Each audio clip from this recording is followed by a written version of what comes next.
Hello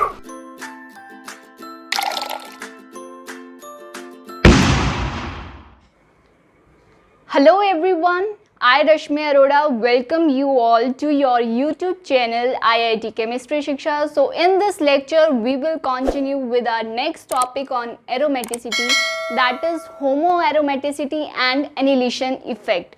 तो आज हम पढ़ने वाले हैं homoaromaticity and annihilation effect. तो शुरू करते हैं homoaromaticity से. तो homoaromaticity क्या है? एरोमेटिसिटी के आगे होमो लग गया. होमो मीन्स सेम, मतलब जो एरोमेटिक तो नहीं है बट एरोमेटिक जैसा है. फाइन. तो एरोमेटिक जैसा जो होता है उसको हम बोलते हैं homo aromatic.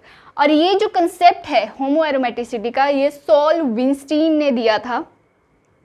Homo aromaticity is a special case of aromaticity. ये क्या स्पेशल केस है एरोमेटिसिटी का, in which conjugation is interrupted by a single sp3 hybridized carbon atom.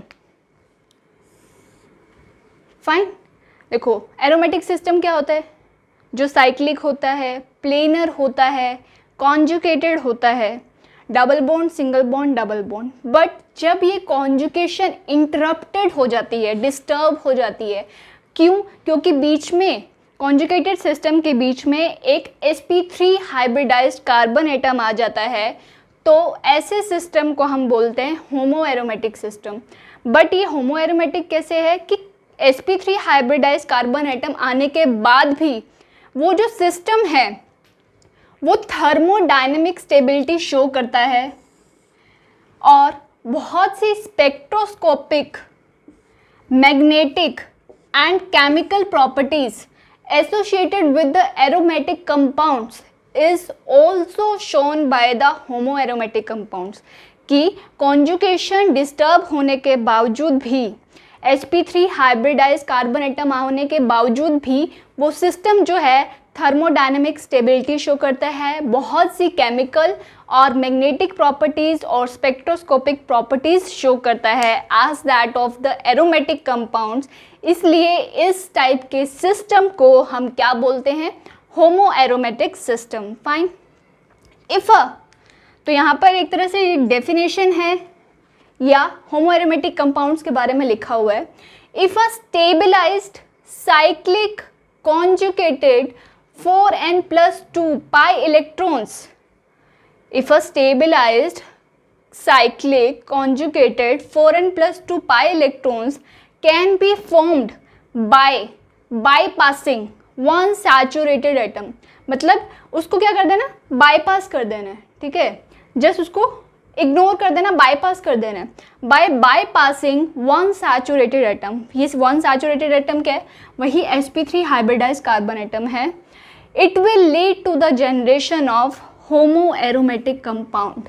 अब होमो एरोमेटिक कंपाउंड और एरोमेटिक कंपाउंड में डिफरेंस क्या है? Difference सिर्फ इतना सा है कि homo aromatic compounds aromatic compounds जितने स्टेबल नहीं होते हैं. They are less stabilize as compare to aromatic compounds. Fine. Compare to true aromatic system, this system is less stable due to poor overlap of orbitals. जो इसमें overlap हो रहा है p orbitals का, that is poor as compare to aromatic system जहाँ पर proper या फिर परफेक्ट ओवरलैप होता है कॉन्जुगेटेड सिस्टम फॉर्म करने के लिए. फाइन. तो होमो एरोमेटिक सिस्टम क्या होता है? जब कॉन्जुगेटेड सिस्टम के बीच में एक sp3 हाइब्रिडाइज्ड कार्बन एटम आ जाता है बट स्टिल वो जो प्रॉपर्टीज़ है वो एरोमेटिक कंपाउंड जैसी शो करता है, उसी को हम क्या बोलते हैं? Homo aromatic compounds. Fine. Coming to the examples of homo aromaticity. देखो CH2 डबल बॉन्ड CH,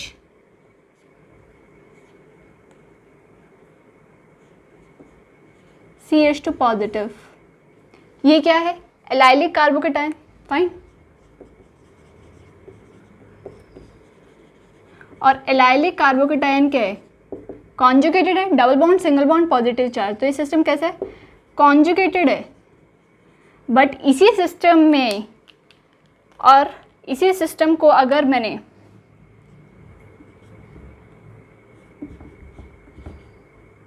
होमो एरोमेटिक बनाना है तो मैं क्या करूँगी, यहाँ पर एक sp3 hybridise carbon atom insert कर दूँगी, CH2 double bond CH, CH2 positive. ये क्या है, sp3 hybridise carbon atom.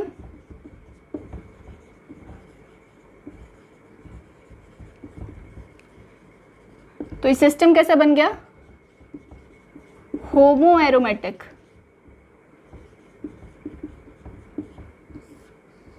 System कैसा बन गया, होमो एरोमेटिक। उसके बाद एक और एग्जाम्पल देख लेते हैं।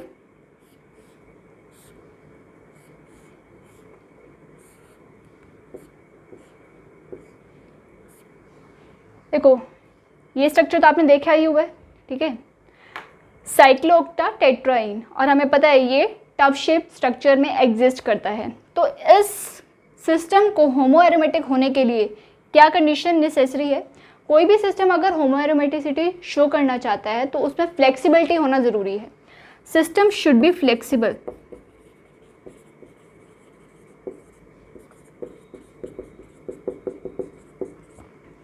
फाइन।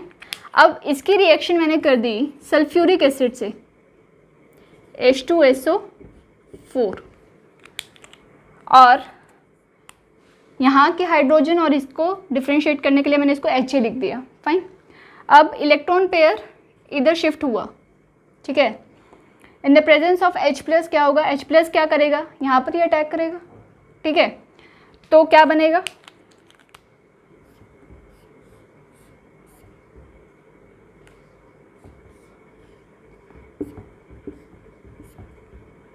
यहाँ पर HA, और यहाँ पर कैसे चार्ज जनरेट होगा, इलेक्ट्रॉन पे इधर शिफ्ट हो गया तो यहाँ पर पॉजिटिव चार्ज जनरेट होगा। फाइन। इसी सिस्टम को मैंने साइक्लिक फॉर्म में लिखना है तो मैं कैसे लिखूंगी,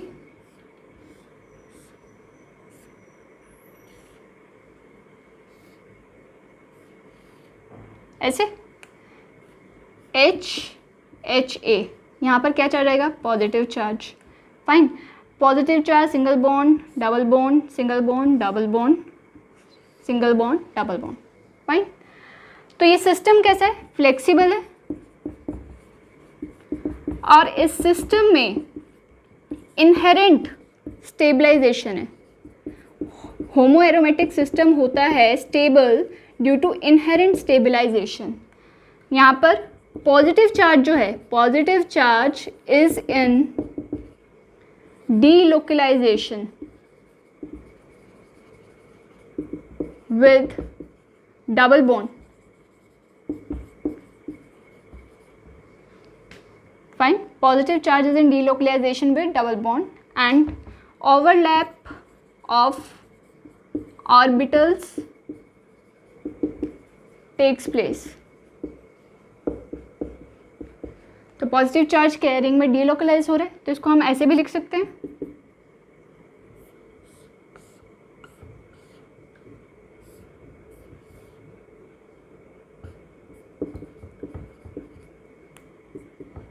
यहाँ पर पॉजिटिव चार्ज है ना, पॉजिटिव चार्ज तो रिंग में डीलोकलाइज हो रहा है, तो इसको मैं ऐसे भी लिख सकती हूँ। फाइन। तो ये कैसा सिस्टम है, homo aromatic system. Fine. Now coming to the stability order. अभी तक हमने स्टेबिलिटी ऑर्डर किसका देखा है, एरोमेटिक कंपाउंड्स का, non aromatic and anti aromatic compounds का। नाउ अब इसमें हम होमो एरोमेटिक कंपाउंड्स भी इंक्लूड कर लेते हैं। तो क्या ऑर्डर बनेगा, स्टेबिलिटी ऑर्डर। स्टेबिलिटी ऑर्डर क्या होगा, आई थिंक ये तो आप भी बता दोगे। एरोमेटिक कंपाउंड सबसे ज़्यादा स्टेबल होते हैं,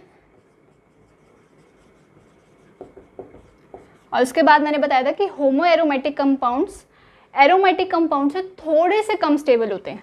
तो एरोमेटिक के बाद होमो एरोमेटिक, देन उसके बाद हमने पढ़ी रखा है नॉन एरोमेटिक कंपाउंड्स, और लास्ट में anti aromatic compounds.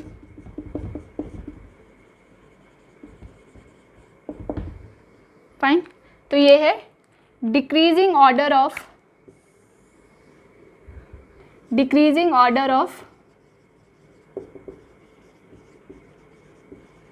Stability.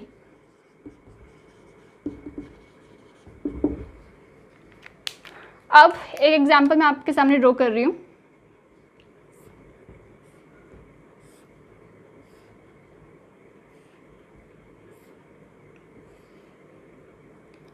You people are quite familiar with this. What is this? Tropylium cation. इससे पहले हम काफ़ी बार इसको डिस्कस कर चुके हैं। ये क्या है? ट्रोपाइलियम कैटायन। और एक मैं ड्रॉ कर रही हूँ,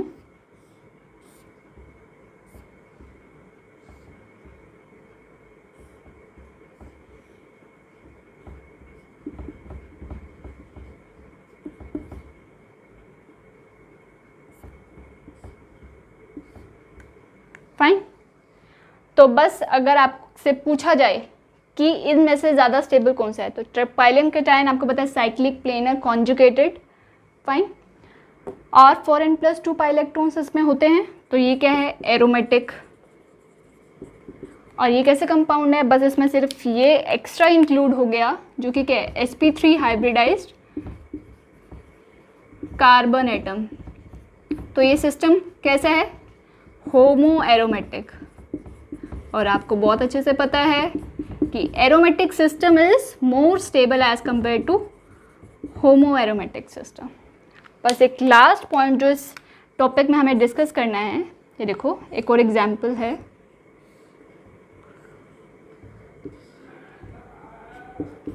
अगर मैं इस सिस्टम की बात करूं तो क्या ये सिस्टम होमो एरोमेटिक होगा? देखो, double bond, single bond, positive charge, और यहाँ पर ये है sp3 hybridized carbon atom.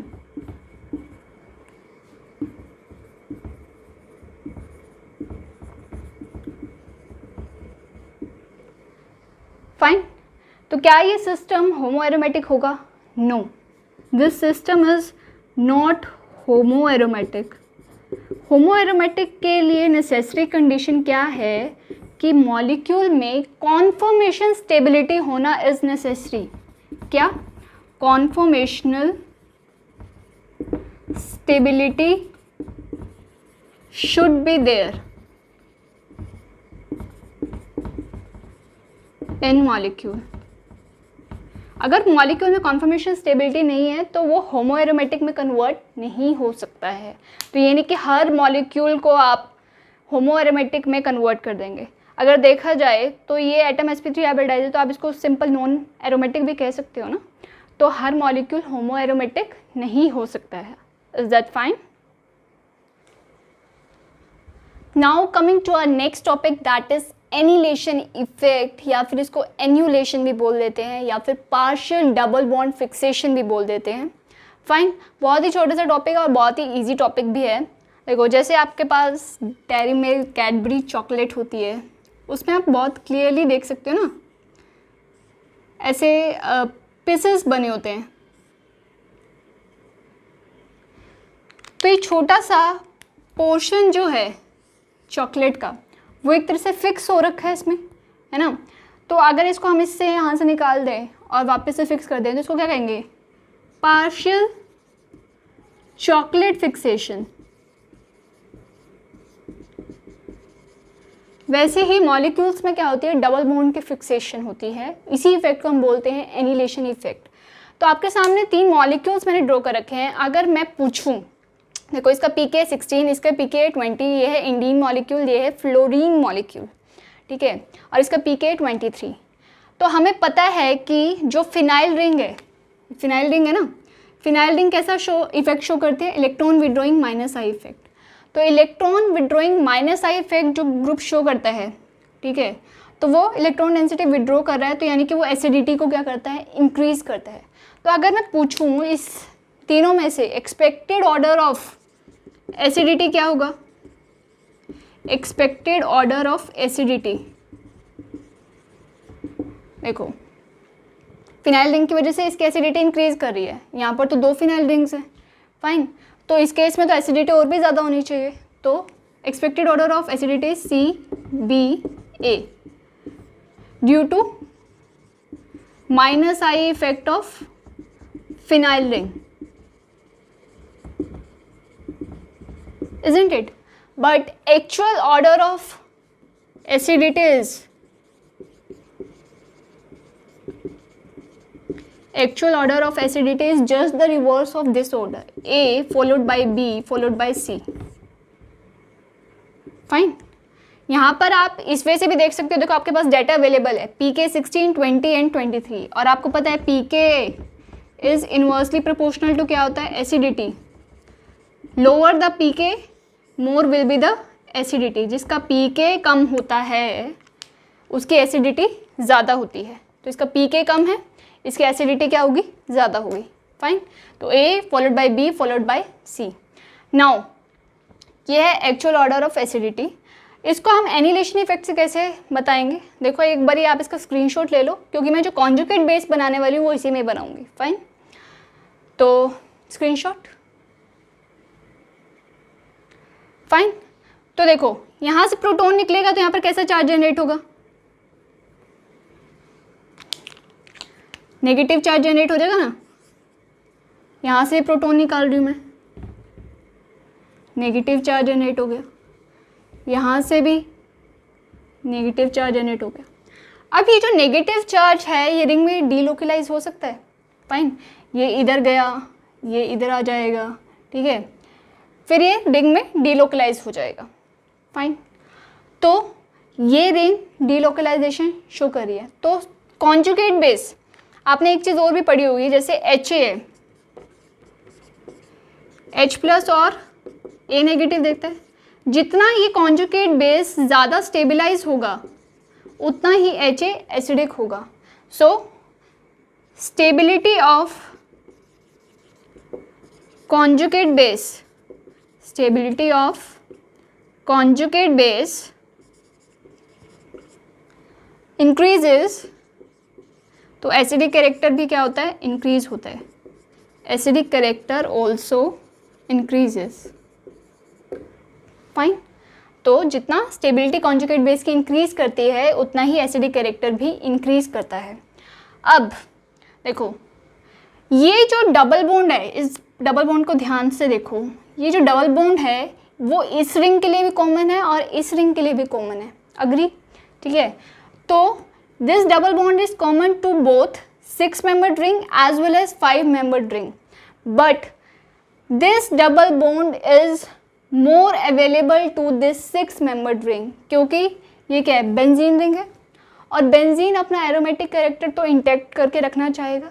so this double bond is more a part of this 6-membered ring. तो अब देखो यहाँ पर दो डबल बॉन्ड थे, जितने ज़्यादा डबल बॉन्ड होंगे उतना डीलोकलाइजेशन एक्सटेंड करेगा. एग्री करते हो ना इस चीज़ को. तो यहाँ पर गया, ये यहाँ पर गया, फिर उसके बाद ये यहाँ पर जाएगा, ये यहाँ पर आएगा. तो जितना ज़्यादा डबल बॉन्ड होगा रिंग में उतना ही ये जो रेजोनेंस है वो एक्सटेंड करेगा और उतना ही मॉलिक्यूल ज़्यादा स्टेबलाइज होगा, उतना ही हमारा जो कॉन्जुगेट बेस है ज़्यादा स्टेबलाइज होगा. पर अब तो हमने ये बोल दिया कि जो डबल बॉन्ड है वो ज़्यादा 6-membered रिंग का पार्ट है. तो यानी कि एक तरह से हमारे पास एक ही डबल बॉन्ड है जो कि क्या है, इस रिंग में अवेलेबल है. तो इस रिंग में इस as compare to this ring conjugation थोड़ा कम होगा. So conjugate base of B is less stabilized as compare to conjugate base of A. ठीक है. अब आ जाओ C पे. C पे देखो तो ये डबल बॉन्ड और ये डबल बॉन्ड, यहाँ पर तो दो जगह एनिलेशन इफेक्ट हो रहा है. यहाँ पर ये डबल बॉन्ड बेंजीन रिंग का भी पार्ट है और इस 5-membered रिंग का भी पार्ट है, और ये डबल बॉन्ड भी क्या है, इस 6-membered रिंग का भी पार्ट है और 5-membered रिंग का भी पार्ट है. तो ये जो डबल बॉन्ड है 6-membered रिंग में ज़्यादा अवेलेबल होगा as compare to 5-membered ring. No doubt इसका पार्ट है बट कम अवेलेबल होगा. तो इसका कॉन्जुगेट बेस तो लीस्ट स्टेबलाइज होगा क्योंकि इसमें कॉन्जुगेशन या फिर जो रेजोनेंस है वो मिनिमम होगी. तो अगर हम स्टेबिलिटी ऑफ कॉन्जुगेट बेस की बात करें, स्टेबिलिटी ऑफ कॉन्जुगेट बेस की बात करें तो स्टेबिलिटी ऑफ कॉन्जुगेट बेस क्या है, C फॉलोड बाय सबसे ज़्यादा कॉन्जुगेट बेस A का स्टेबिलाइज है, A followed by B followed by C. Decreasing order of stability of conjugate base. तो एसिडिटी का ऑर्डर भी क्या होगा, यही एसिडिटी का ऑर्डर है A followed by B followed by C. और इसी इफेक्ट को ही हम क्या बोलते हैं, एनिलेशन इफेक्ट, जहाँ पर पार्शियल डबल बॉन्ड फिक्सेशन हो रहा है, डबल बॉन्ड को हम फिक्स कर रहे हैं. Fine. So this was about today's lecture. For further lectures, stay tuned with IIT Chemistry Shiksha. And if you like my channel, then don't forget to subscribe it and share it as maximum, क्योंकि पढ़ेंगे हम सब तो बढ़ेगा India. And yes minded, ये जो class थी ये मुझे स्टार्टिंग में बोलना चाहिए था. ये class specifically CSIR net students के लिए ही है. फाइन. Thank you.